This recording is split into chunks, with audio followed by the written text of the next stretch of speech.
2024 का चुनाव है, उसमें ये सरकार रिपीट होने से रुके। जब संविधान खत्म हो गया तो रिजर्वेशन तो खत्म हो ही गया। उनके खिलाफ में इस्तीफे की बात, जब पुलवामा, मणिपुर, हिंदू मुसलमान करके मजबूती पकड़ने की कोशिश करते हैं। राजस्थान में बॉब लिंचिंग के भी वाकयात हो रहे हैं। सरकार जो एक तरीके से खौफ के अंदर मुब्तला है। ये देश प्रेम से चलेगा, नफरत से नहीं चलेगा। अगर मुसलमानों की बात करेंगे, SC ST OBC की बात करेंगे तो हमारा वोट जो है हमसे छिटक जाएगा। नफरत को कैसे रोका जाए जो देश की बर्बादी का कारण बन रहा है। RSS, बजरंग दल, विश्व हिंदू परिषद पर सबसे बड़ा आरोप लगता है। ये सारे लोग ही हैं, यही हमारे देश के लिए खतरा है। 24 में किसकी सरकार बनाएंगे आप? 24 में जनता की सरकार बनाएंगे। नरेंद्र मोदी प्राइम मिनिस्टर आगे नहीं बन पाएगा, ये आखिरी टर्म था। मोदी जी कुछ भी कहें, वो RSS की सरकार है। मोदी तो पुलवामा का अपराधी है। मिला टाइम्स में खुशामदीद।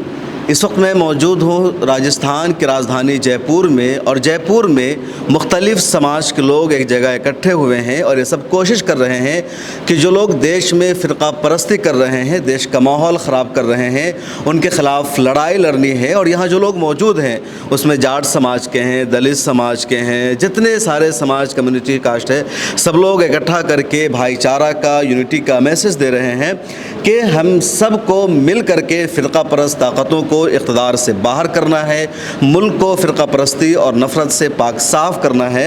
और यहाँ मौजूद है जो जाट महासभा है उसके अध्यक्ष हैं, उसके अलावा किसान यूनियन के भी ये सदर हैं,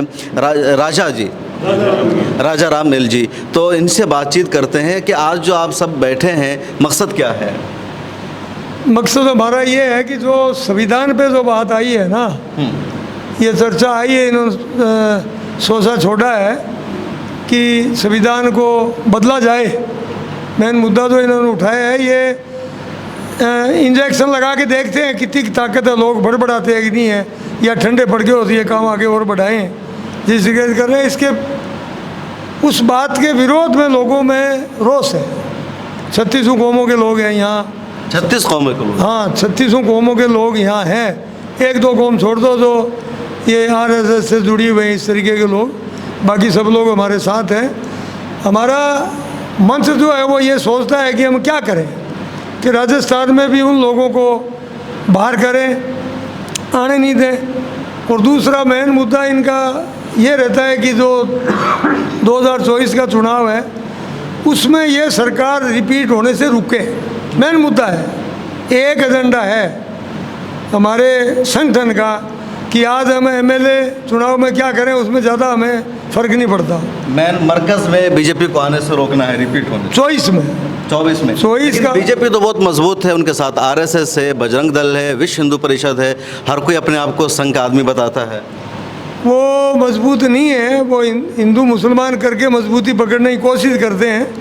अब लोग 9 साल हो गए, 10वां साल चल रहा है, लोग समझ गए, लोगों को समझ में आ गया कि ये लोग क्या है और क्या करना चाहते हैं। क्या समझ में आया लोगों को? लोगों को ये समझ में आया कि ये हिंदू मुसलमान करके और आज देश को बर्बादी की ओर लेके जाना चाहते हैं।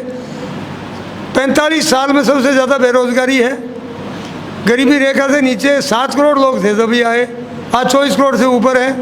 आज 82 करोड़ लोगों को ये 5 किलो अनाज दे रहे हैं, भिखारी बना दिया।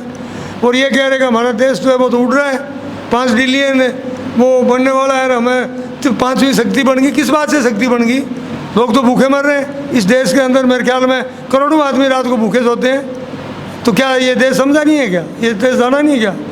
ये देश पूरी बात समझ चुका है, गांव ढाणी और ठेठ लास्ट में आदमी बैठा है वो भी समझ गया कि इनकी क्या चाल है, कैसे राज करना चाहते। इनकी सोच एक ही है कि इस देश के मालिक तो अडानी अंबानी इस जैसे कॉरपोरेट वाले राज करें, RSS और BJP, और बाकी लोग इनके मजदूरी करें, नौकरी करें, कोई भीख मांगे, कोई कुछ करे, कोई कुछ करे। इस स्टेज पे लाना चाहते हैं। ये कहते हैं जब झगड़ा हो, आफत कोई आए तो हमें इस आपदा में अवसर मिलता है, ये बोलते हैं ना, और अवसर मिलता है। आज झगड़ा कराएं तो इनके वोट बढ़े, कोई गरीबी बढ़े तो इनके वोट बढ़े। तो ये कौन सा कैसा संगठन हमारे देश में पनप गया जो जिस तरीके से देश बर्बादी की ओर जा रहे हैं, इनके वोट बढ़ रहे हैं और ये राज कर रहे हैं। इसके विरोध में ये लोग सारे कह रहे 24 में फिर हमारी वापसी होगी और अपोजिशन में दम नहीं है। कहने से नहीं होगा, विपक्ष सब समझ गया। आज हमें घरों में बैठे हुए रिटायर्ड होंगे और होंगे, बुजुर्ग हैं, करीब हमारे साथी जो संगठन है, हम लोगों के समझ में आ गई, सब समझ रहे हैं। गांव और ढाणी में गरीब बैठा वो समझ रहा है, तो क्या हर आदमी के समझ में नहीं आई क्या? सब लोग समझ गए, सब जान गए। हमारे यहाँ एससी समाज के जिम्मेदार भी मौजूद हैं। आपका? मैं जीएल वर्मा हूँ, doctor Ambedkar memorial welfare society में महासचिव हूँ। देखिए, बात तो चालू हुई थी कि संविधान की रक्षा कैसे की जाए, और उसके लिए ये था कि सत्ता में रह के ही इसको बचाया जा सकता है, क्योंकि अमेंडमेंट्स और बदलना काम सरकारों का होता है। अब सरकारों में ये था कि हमने दोनों मुख्य धारा की जो पार्टियां हैं उनके कार्यों पे भी विचार विमर्श किया, और ये हुआ कि किसको चूज किया जाए। तो अभी भी हमारा ये है कि जो है हमारी जो भी बहुजन समाज की मांगे हैं उनसे कांग्रेस पार्टी सहमत तो हैं। खड़गे जी कहते हैं कि जिसकी जितनी संख्या है उस हिसाब से उनको रिसोर्सेज में मिलना चाहिए, लेकिन समस्या ये है कि यहाँ पर उसको सरकार उन्हीं की लागू नहीं कर रही है। तो आपको लग रहा है कि अगर आइन बदलता है तो सबसे पहला अटैक रिजर्वेशन पर होगा?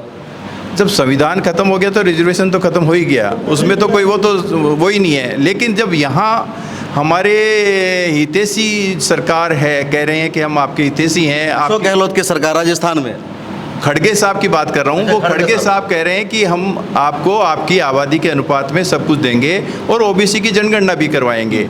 लेकिन जैसे हमारी तो जनगणना ऑलरेडी हुई है, अब हमारे को आप उस अनुपात में हम मांग कर रहे हैं, कई स्टेट्स ने दे भी दिया, यहाँ दे नहीं रहे हैं, हमारे आयोग को संवैधानिक दर्जा नहीं दे रहे हैं। तो हमारी ये मांग है, अगर ये इन पे विचार विमर्श पॉजिटिव रहेगा इस गवर्नमेंट का, तो नेचुरली ये गवर्नमेंट रिपीट हो पाएगी और संविधान की भी रक्षा हो पाएगी। बिल्कुल। अच्छा, और लोगों से बातचीत करते हैं। इधर आप अपना तारुफ कराइए ज़रा। राजेंद्र कुंभज, और मैं सर्वोदय से जुड़ा हुआ हूँ, सर्व सेवा संघ से। और दोस्तों, बात यही है कि केवल अब ये नहीं है कि संविधान बदलने की बात है, बदल दिया गया है ये नहीं। और दूसरी बात यह है कि जो अभी मोदी जी के आर्थिक सलाहकार हैं उन्होंने ओपनली वो मजमून लिख दिया है। अब मैं तो सोचता हूँ कि उसकी गिरफ्तारी भी होनी चाहिए। इस संविधान के तहत ही सरकार चल रही है, तो जो इस संविधान के खिलाफ आवाज़ उठा रहा है, नए संविधान की बात कर रहा है, उसको जो है मेरे ख्याल में गिरफ्तार। सरकार के लोग कह रहे हैं कि हिंदुस्तान को आज़ाद हुए 75 साल हो गए और जो दस्तूर आइन है वो अंग्रेज़ों के ज़माने का है, तो क्यों नहीं बदलना चाहिए? देखिए, इस संविधान में सारे प्रोविज़न हैं। यदि कोई आपको ऐसी चीज़ लगती है कि संविधान में जो आम आदमी के हितों के लिए है, तो अमेंडमेंट हुए हैं, कितने अमेंडमेंट हो गए, तो वो अमेंडमेंट करने में कोई दिक्कत नहीं। पर वो आमूल चूल परिवर्तन करके मनुवादी व्यवस्था और मनीवादी, ये पूरी मनीवाद पर आधारित है। ये पूरा एक तरीके से गरीब के खिलाफ है, आम आवाम के खिलाफ है, और हिंदू मुस्लिम करके ये सारा बात कर रहे हैं। इसलिए आज ज़रूरत इस बात की है कि जब संविधान की ये बात आई है तो हमको सड़कों पर आना चाहिए। मैं तो हमारे साथियों से ये निवेदन कर रहा हूँ बात करके कि हमको अभी भी जयपुर की सड़कों पर इसी जो संविधान की जो चर्चा चली है, अभी जो 15 अगस्त को उन्होंने अखबार में दिया है, और मोदी जी जिस तरह के पाखंड कर रहे हैं, इनके खिलाफ में इस्तीफे की बात, जब पुलवामा, मणिपुर, नूह, ये सारे खेल वो हिंदू मुस्लिम कर रहे हैं, तो उनके खिलाफ में जनता को सड़क पर उतारने के लिए हम खुद कोशिश करके उनके विरोध में सड़कों पर उतरेंगे आप? सर बिल्कुल कह रहे हैं कि सड़कों पर उतरना है। यहाँ हाफिज़ मंजूर साहब हैं, और आप राजस्थान जयपुर में मुसलमानों के बड़े मिली रहनुमा माने जाते हैं, इश्यूज़ को उठाते हैं। हाफिज़ मंजूर साहब, राजस्थान की जो मौजूदा सरकार है उससे मुसलमानों की बड़ी शिकायत है कि यहाँ भी मॉब लिंचिंग के लगातार वाक़यात पेश आ रहे हैं और सरकार कार्रवाई नहीं करती है, भेदभाव से काम लिया जाता है। देखिए, जैसा कि हमारे लोगों ने कहा है, हकीकत तो ये है कि ज़ाहिरी तौर पर ये सरकार जो है सेकुलर गवर्नमेंट है, लेकिन अपनी जिम्मेदारियों को जिस तरीके से पूरा करना चाहिए वो नहीं कर रही है। राजस्थान में मॉब लिंचिंग के भी वाक़यात हो रहे हैं। हाल ही में नासिर और जुनैद का मसला है, जिसका मेन एक्यूज़ जो है वो अभी मोनू मानेसर, वो अभी नूह के फसाद में भी वो बुनियाद बना है। तो वक्त रहते अगर इनके ऊपर कार्रवाई हो जाती या हो जाए तो इस किस्म के वाक़यात नहीं होंगे। राजस्थान में जो सरकार है मौजूदा, वो जनहित के बहुत सारे काम कर रही है और बड़ी बड़ी स्कीमें ला रही है, लेकिन वो जो है पूरी की पूरी यहाँ जो पॉलिटिकल लीडरशिप है कांग्रेस की, चाहे वो एमएलएज और मिनिस्टर की शक्ल में हो, चाहे पार्षदों की शक्ल में हो, वो उनको ऊपर जो उन बैसाखियों के सहारे जो है वो राजस्थान का किला जो है वो फतह करना चाहती है, जो कि मुमकिन नहीं है। और सामाजिक संगठनों को दरकिनार करके वो जो है ये चाहती है कि यहाँ पर जो है इलेक्शन जीत करके दोबारा से रिपीट हो जाएंगे। अगर उसका यही रवैया कायम रहा तो यहाँ उसका रिपीटेशन मुश्किल है। इसलिए हमारी हम्बल जो है सजेशन सरकार को ये है कि राहुल गांधी ने जो उनके ये कहिए एक तरीके से सुप्रीमो हैं, उन्होंने अभी कर्नाटक के अंदर जो बयान दिया था और बाद में भी बयान आए हैं कि भाई पहला काम तो ये है कि जहाँ जिसकी हिस्सेदारी जितनी आबादी है उसकी हिस्सेदारी उसे मिलनी चाहिए। उसी रेशो के अंदर यहाँ पर हालांकि ऐलान तो हो गया है कि साहब जनगणना करवाएंगे, लेकिन अभी जैसे एससी का रिजर्वेशन है, एसटी का रिजर्वेशन है, वो आराम से 2-2% सरकार बढ़ा सकती है क्योंकि प्रोविज़न मौजूद है। सरकार बढ़ा नहीं रही है। फॉल्स केसेस के अंदर बहुत सारे लोगों को फंसा रखा है, उनके केसेस नहीं उठा रही है। इसी तरीके से यहाँ जैसे जयपुर के अंदर मुस्लिम हॉस्टल का मसला है, ज़मीन अलॉट करने के बाद भी जो है फ़िज़िकल उसका जो है पोजीशन सरकार नहीं दे रही है।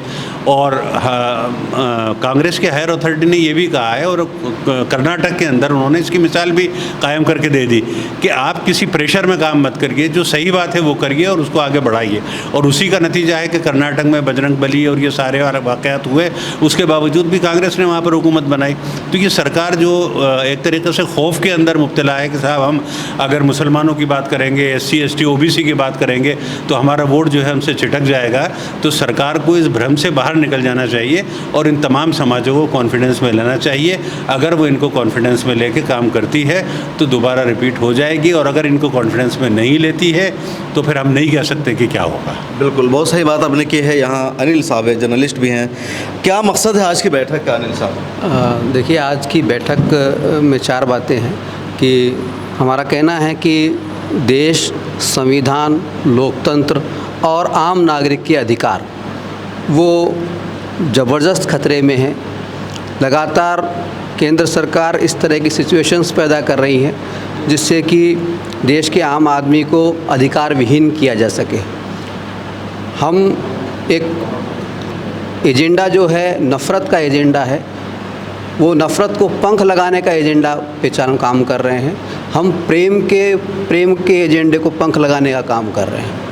ये देश प्रेम से चलेगा, नफ़रत से नहीं चलेगा। देश और संविधान से चलेगा, किसी के व्यक्तिगत मान्यता से नहीं चलेगा। तो संविधान बना रहे, लोकतंत्र बना रहे, आम आदमी का अधिकार बना रहे, समता, समानता और प्रेम देश में बना रहे, इसके लिए हम आज बैठे हैं। बिल्कुल, बहुत अहम बात आपने की। यहाँ बैठे हैं, कह रहे हैं कि नफ़रत लोग फैला रहे हैं, तो आपको क्या लगता है कौन लोग नफ़रत को फैला रहे हैं हिंदुस्तान में? नफ़रत को फैला रहे हैं जनरलाइज करके मैं नहीं कहना चाहूँगा। इसमें जो किसी भी तरीके से फैला रहे हैं, चाहे वो किसी भी कौम का हो, हमारा उद्देश्य आज का ये है कि इस नफ़रत को कैसे रोका जाए जो देश की बर्बादी का कारण बन रहा है, और हमारा उसमें क्या योगदान हो सकता है। ये सबसे महत्वपूर्ण बात जो हम लोग आज चर्चा कर रहे थे कि भाई देश में बहुत सारे खतरे पैदा कर दिए हैं। वर्तमान जो भी सरकार चल रही है, मैं नाम नहीं ले रहा हूँ क्योंकि स्टेट में अलग सरकार है, सेंटर में अलग सरकार है, यहाँ हर जगह देश के ऊपर खतरा आ रहा है, लोगों के, जनता के नागरिक अधिकारों पे खतरा है। जैसे आप देखे होंगे कि अगले महीने 9 और 10 तारीख को सितंबर में के G20 की मीटिंग दिल्ली में होने वाली है। अभी अखबार में हमने पढ़ा कल कि लगभग आधे दिल्ली को ये बंद कर देंगे। तो ये नागरिक के जो मौलिक अधिकार है उसको बंद करने का खतरा है। बंद करके पूरा जो है प्रोग्राम करा रहे हैं। खाली किस तरह का प्रोग्राम करा रहे हैं? जहाँ पे जो महामारी वैश्विक फैलने की बात उठा रखी है WHO ने, उस वैश्विक महामारी का एक बहाना लेकर के उस पर एक ट्रीटी पे साइन करने की बात हो रही है, जिसको हमारी प्रेजेंट सरकार, जो वर्तमान सरकार है, आगे बढ़ाने की बात कर रही है। उस पर चर्चा होगा। एक चर्चा तो ऑलरेडी हो चुकी है गांधीनगर गुजरात में, मसौदा तैयार किया जा चुका है, इसको पेश किया जाएगा। इसके हिसाब से जो खतरे आगे आएंगे तो इसमें जनता आगे आकर के इसको रोकने का कष्ट करे, उसके लिए रास्ते ही बंद कर दिए जा रहे हैं। तो ये बातें जो है बहुत ही गंभीर हैं। संविधान पे भी इसका अटैक है, इसके डायरेक्टली हमारे अधिकारों पे अटैक है नागरिक के। इसके विरोध में हम लोग अपना क्या कुछ कर सके, ये हमारा मकसद है। बिल्कुल हुई। सब लोग कह रहे हैं कि मुल्क में नफ़रत को परोसा जा रहा है, तो आपके ख्याल में कौन लोग नफ़रत को परोस रहे हैं? पूरा देश जानता है नफ़रत को परोसने से किन को लाभ होता है, वही नफ़रत को परोस रहे हैं। RSS, बजरंग दल, विश्व हिंदू परिषद पर सबसे बड़ा आरोप लगता है। ये सारे लोग ही हैं, ये सारे लोग हैं, और ऊपर से ही संकेत और इनकी योजनाएं रहती हैं। उसके मुताबिक काम कर रहे हैं। नफ़रत फैलाना और जनता को बांटना और वोट लेना, ये एकमात्र लक्ष्य है। देश की जो समस्याएं हैं उनसे भी ध्यान हटा देना और वोट भी पालत जाना, ये इनका करिश्मा है। तो ये जो बात चल रही है, आप देखिए, असहमति को कोई स्थान नहीं, उसको स्थान है तो असहमति को स्थान है जेल, या संविधान की कोई परवाह नहीं। आप देखिए, पिछले दिनों ही इन्होंने नए पार्लियामेंट की, जिसकी कोई आवश्यकता शायद नहीं थी, लेकिन हज़ारों करोड़ रुपया खर्च किया उस पर, जनता का, आम जनता का, और उसका उद्घाटन किस शैली से किया? उसमें कहीं संविधान के लिए कोई संकेत थे क्या? संविधान के सुप्रीमो हमारे देश के, उनकी उपेक्षाएं कर दी गई, राष्ट्रपति, उपराष्ट्रपति, ये सब किनारे, और उसका उद्घाटन किया गया है। कुल मिलाकर जहाँ से भी असहमति के गांधीयन संस्थाओं पर जगह जगह हमले, चाहे नाम बदल दिया, नेहरू म्यूजियम का उन्होंने पीएम म्यूजियम कर दिया। अब देख लीजिए आप, उनका घर था अपना। अब वो तो जो जनता है, जो यूथ है, वो लगातार उनका साथ दे रही है, वो बजरंग दल में जुड़ रही है, वो आरएसएस में जुड़ रही है, और वही उनकी ताकत है। ये संकीर्णता जो है, यही हमारे देश के लिए खतरा है, क्योंकि आम जन या युवक जो हैं असली धर्म को तो समझ नहीं पाती है, और इनका जो बनावटी धर्म है, बनावटी राष्ट्रवाद है, उसमें ये तुरंत आ जाते हैं। आज जो बेकारी है, महंगाई है, भ्रष्टाचार है, गैर बराबरी है, ये सारी चीज़ों पर इन्होंने कोई काम नहीं किया। आप देखिए, 14 में इन्होंने बड़ी बड़ी घोषणाएं की थी, स्वामीनाथन आयोग लागू कर देंगे किसानों के लिए, 15 लाख रुपए, 2 करोड़ युवकों को रोज़गार। कोई वो युवक और किसान और वो सारे, उनको भुलाने के लिए दूसरा मुद्दा ले आएंगे, हिंदू मुसलमान का मुद्दा ले आएंगे। खुद प्रधानमंत्री जो है वो कहेंगे तुष्टीकरण। क्या संकेत देते हैं? किसके लिए तुष्टीकरण, और किसने तुष्टीकरण किया? कोई बता तो दे कि क्या। कांग्रेस पर इल्ज़ाम लगाते हैं। तो कांग्रेस ने कौन सा तुष्टीकरण किया माइनॉरिटीज़ के साथ? माइनॉरिटीज़ को क्या दे दिया कांग्रेस ने? कौन सा तुष्टीकरण कर दिया? कुछ भी नहीं दिया। तो फिर ये सारी झूठ फैलाना, जो मैं कह रहा था, नमो घाट बना दिया पहले से ही, जीवित रहते हुए। सरदार पटेल के नाम से ऑडिटोरियम था अहमदाबाद में, उसका नाम बदल दिया खुद के नाम से। ऐसा कोई नेता देखा है? जिन लोगों ने देश के लिए काम किया, आज़ादी दिलाई, और उस आज़ादी के बदौलत ही ये वहाँ तक पहुँच पाए हैं, वो उनको नेस्तनाबूद करने पर तुले हुए हैं। गांधी का है, सरदार पटेल का है, नेहरू का है, सबको नेस्तनाबूद कर दें, ये हो गए हैं। अब तो गांधी के जो कातिल है, गांधी का जो कातिल गोडसे है, उसके लोग जश्न मनाते हैं, जश्न मनाते हैं, मंदिर जुटाते हैं, और कोई कार्रवाई नहीं होती है। तो ये संकेत है सरकार का, ये संकेत है, और इस संकेत से ये जाहिर होता है कि सरकार के इशारे पर ही सब हो रहा है। 2024 में क्या होगा फाइनली? 2024 में इस देश की जनता समझ चुकी है कि ये किसी भी हालत में देश की जनता इनको रिपीट करके फिर से भूल नहीं करेगी। 2 बार भूल कर चुकी है। अच्छा जी। चाचा, अभी तो आपकी उम्र कितनी है?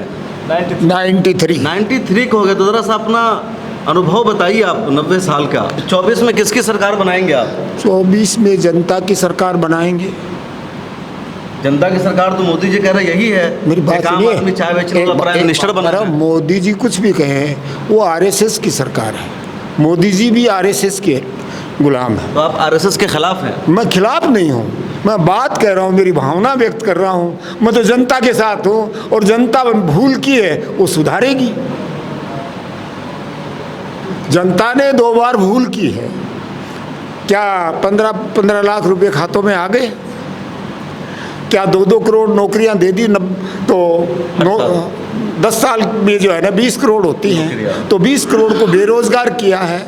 नौकरी तो देने की दूर की बात है। तो वो नौजवान कितने ही दिन गफलत में रहेंगे, आखिर वो भी चेतेंगे, क्योंकि उनका भविष्य अंधकार में पड़ा है।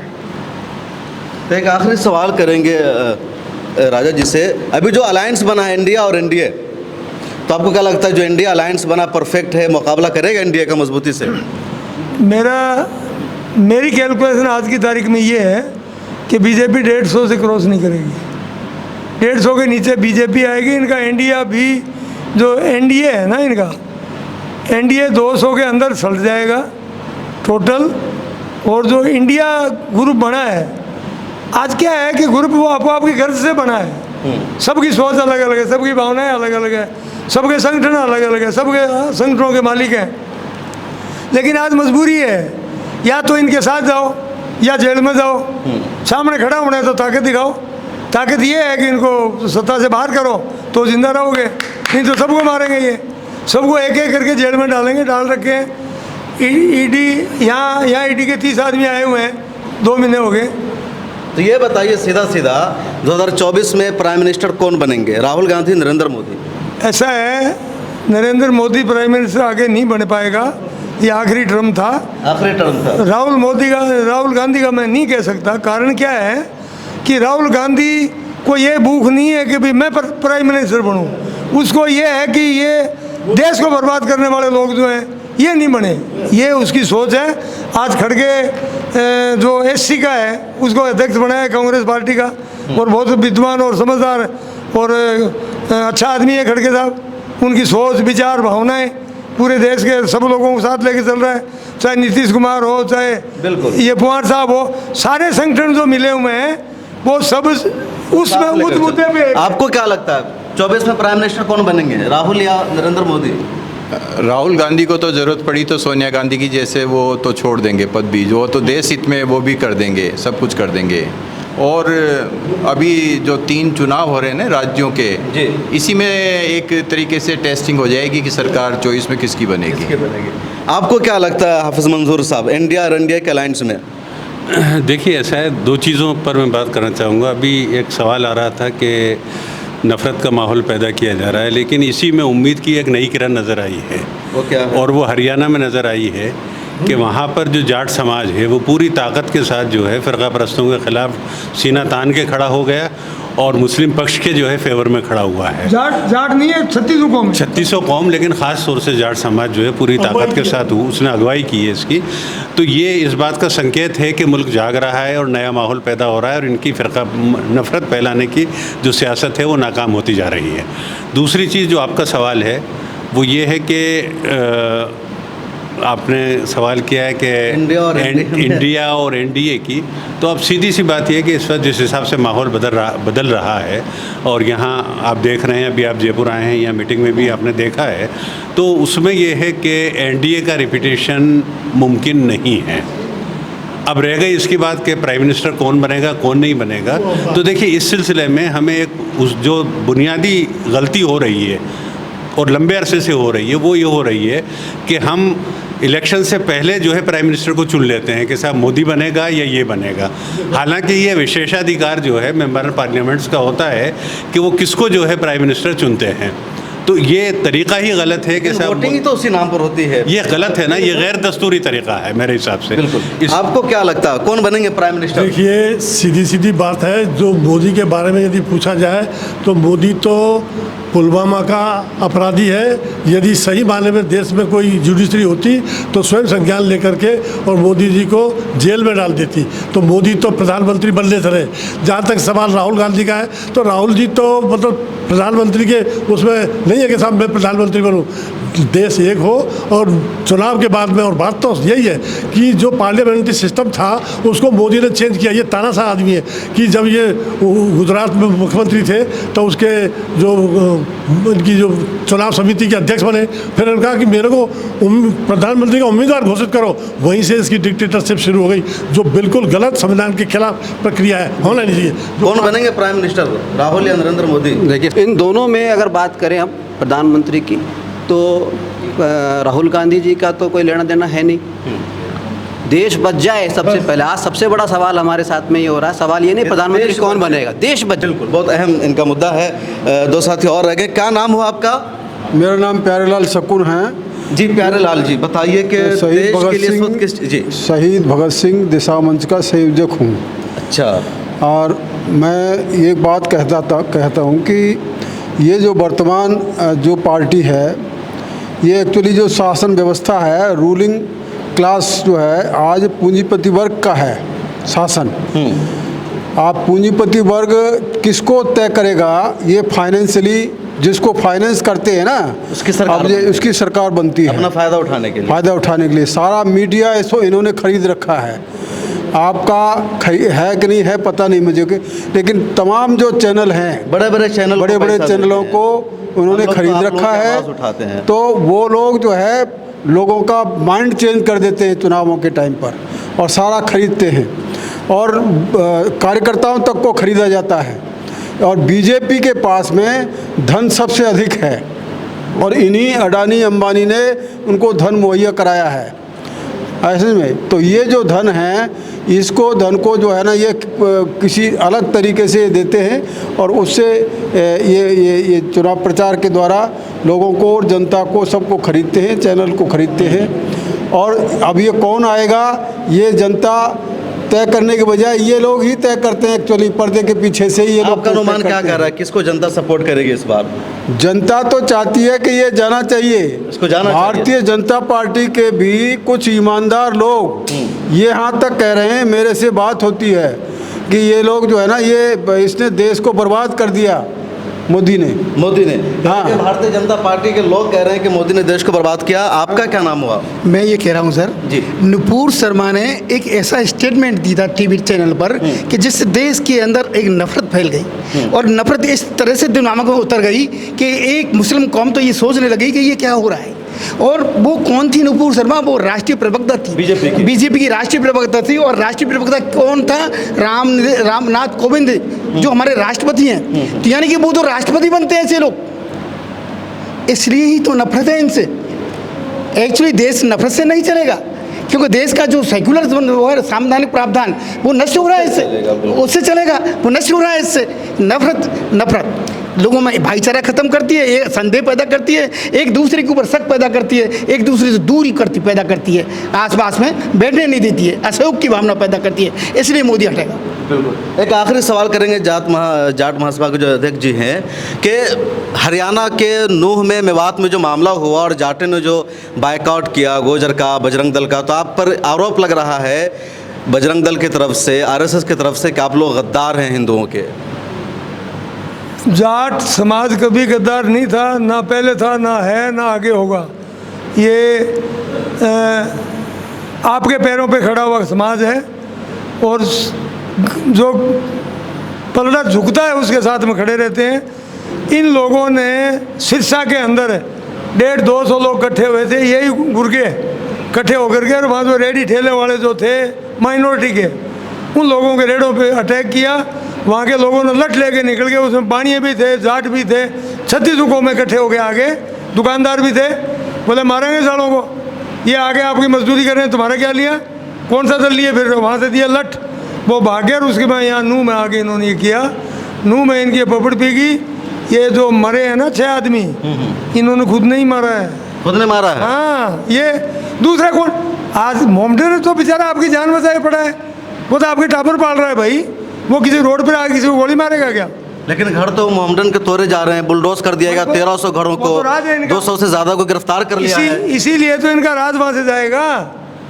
अब जो 1 साल बाद में चुनाव होगा हरियाणा में, तो इनका राज जाएगा। खट्टर पट्टर पता ही नहीं कौन सी दुनिया में जाएंगे, देखना तो सही है। तो बहुत शुक्रिया। हम थे, जयपुर का एक बड़ा सा हॉल है, और यहाँ 36 कौमों के नुमाइंदे इकट्ठा हुए, और इन सब ने एक फ़ैसला किया है कि देश से नफ़रत को ख़त्म करना है, फ़िरका परस्ती को ख़त्म करना है, और 2024 के लिए एक माहौल बनाना है कि वो पार्टी इक़्तिदार में आए जो सबको साथ लेकर चले, और जिस पार्टी ने मुल्क को बर्बाद किया उसको इक़्तिदार से हटाना है।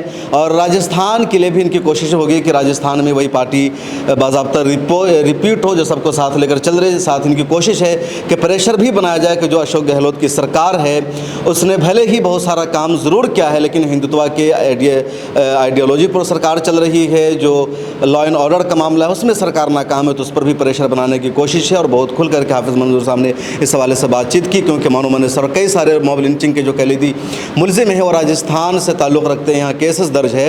हाल ही में यहाँ मॉब लिंचिंग का वाक़या सामने आया, वसीम को मार दिया गया, सरकारी विभाग के कर्मचारियों ने मारा, लेकिन कोई ख़ास एक्शन नहीं लिया गया। तो सरकार लॉ एंड ऑर्डर को बेहतर करे, ये भी ज़रूरी ज़रूरी है। कैसी लगी हमारी आपकी रिपोर्ट और आपका इस बारे में क्या कहना है? 2024 में किसकी सरकार बनेगी और राजस्थान से आप ताल्लुक़ रखते हैं तो यहाँ की सियासत पर भी आप तबसरा ज़रूर कीजिए। कैमरामैन तमन्ना के साथ शम्स तबरेज़ कासमी, मिल्लत टाइम्स। मिल्लत टाइम्स को आपकी ज़रूरत है, हमारी आप माली मदद करें।